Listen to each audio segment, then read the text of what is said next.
Be ready. 5 seconds.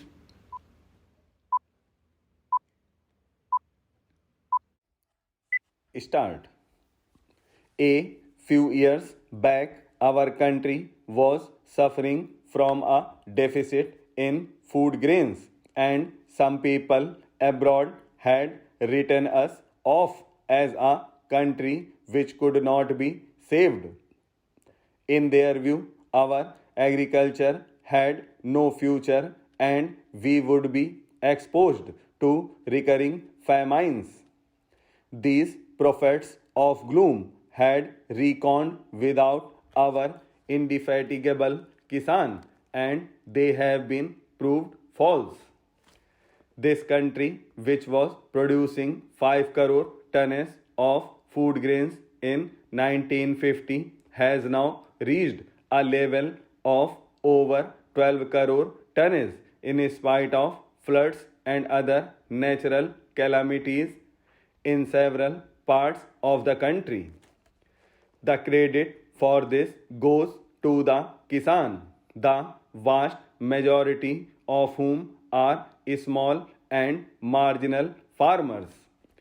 The developmental efforts over the last 30 years, which have been channelized by successive 5 years plans, have resulted in the execution of many major, medium, and minor irrigation projects all over the country.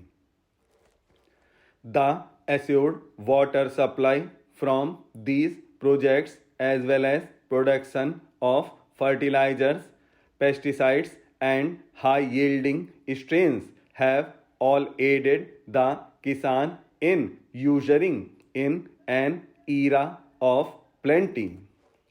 Because of the record output of food grains and industrial raw materials, we have been able to achieve a measure of price stability and contain inflation.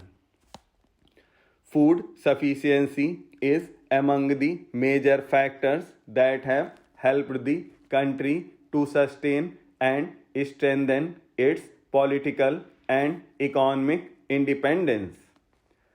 We cannot, however, afford to be complacent. In the coming years, we will have to place agriculture on a sounder and more viable base.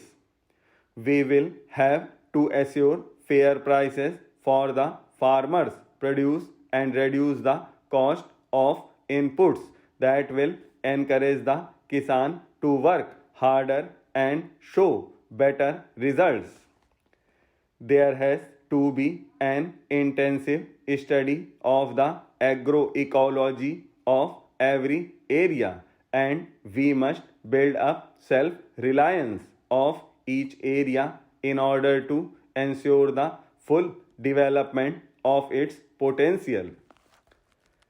If farmers, scientists, extension workers, developmental administrators, mass media agencies, and above all, our political leaders will all work together, we can soon regain the old image of our country as a land full of milk and honey. While this achievement is certainly within our reach, a radical change in the entire value system of our urban societies is essential for attaining this goal. The brain drain and the depletion of resources from the village to the city must not only be stopped but must be reversed. The imperative need is for a happy combination of brain and brain for achieving the rural prosperity. Those living in villages and our scientists who choose to work in villages must be provided with adequate facilities. The basic minimum needs of the rural people must be fulfilled without further delay. In the welter of demands and agitations by the urban pressure groups for an ever increasing share in the national cake, the needs of the poor farmer, the real producer of wealth in our country, are apt to be overlooked. Let us not forget that India will prosper only if the tiller of the soil lives and prospers. Our hard-working peasantry have proved time and again that they are ready to adopt new technology provided they are helped to do so. It is now the responsibility of every citizen in this country to ensure that our farmers are able to produce more food from less land.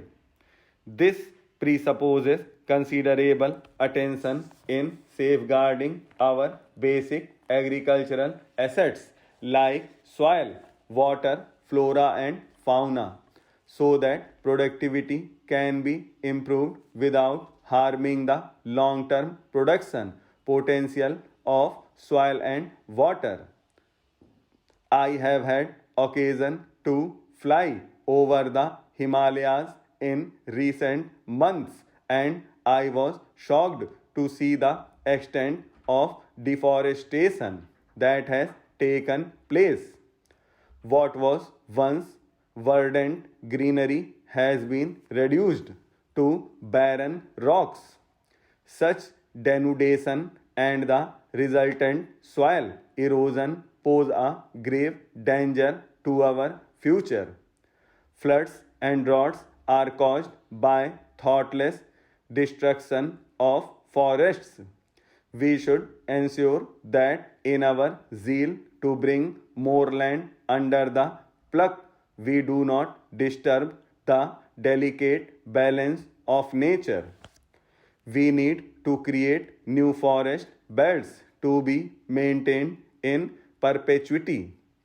I am happy that the state governments are now imposing restrictions on the felling of trees and preventing further denudation of forest areas.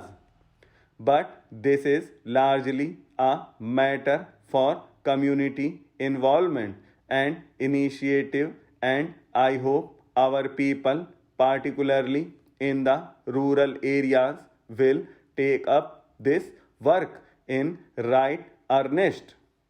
If today many people still go without enough food, it is not because of lack of food, but rather because of lack of purchasing power. Hence, our agricultural plans will have to aim at generating more and more employment in the rural areas, in addition to providing food for our growing population. Because of the rapid growth of population, the pressure on the available cultivable land is increasing, and it will not be possible to provide land for all the landless. It will be necessary to employ them gainfully in other occupations. The only way to tackle this problem is to plan for a massive growth of agro based small scale and cottage industries.